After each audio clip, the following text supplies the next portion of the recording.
আসসালামু আলাইকুম রহমতুল্লাহ বারাকাত।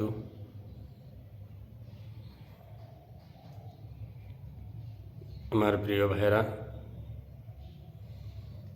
আগেও আমি কোরআনের ফজিলত সম্পর্কে দু চারটি কথা বলেছিলাম। আজকেও আমি কোরআন সম্পর্কে কয়েকটি কথা বলবো।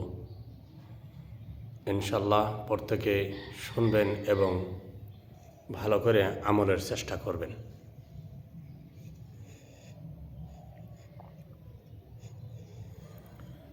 আল্লাহ রাব্বুল ইজ্জত ওয়াল জালাল প্রিয় হাবিব মুহাম্মদুর রাসূলুল্লাহ সাল্লাল্লাহু আলাইহি ওয়াসাল্লাম তেনার ওপরে কোরআনে পাক নাযিল করলেন। এই পবিত্র বাণী কোরআন তিলাওয়াত করলে কি হবে আর তিলাওয়াত না করলে কি হবে? দয়ার নবী বলেছেন, আল কুরআন হুয়াল কিতাব الذي نزل الله عز وجل من السماء إلى الدنيا على عبده الحبيب محمد صلى الله عليه وسلم। এই পবিত্র বাণী কোরআন আল্লাহ রাব্বুল ইজ্জত ওয়াল জালাল দয়ার নবীর উপরে এমন একটা কিতাব নাজিল করলেন,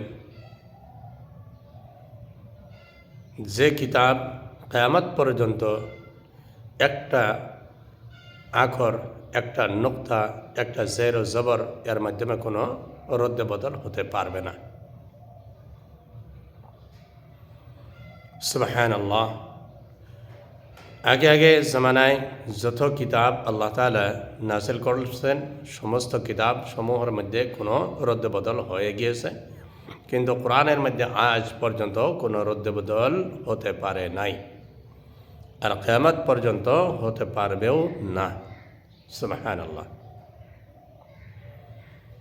এই কোরআনের দায়িত্ব স্বয়ং আল্লাহ তাআলা নিয়েছেন।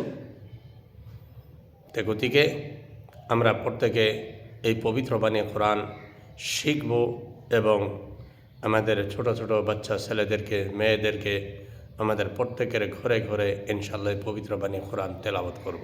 আমিন।